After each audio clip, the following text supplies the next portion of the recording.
చందమామ ఊరిలో ఎన్నెలమ్మ వాడలో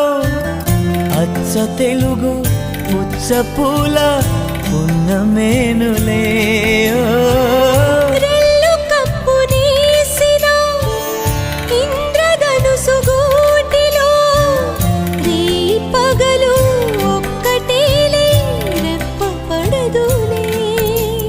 మబ్బులే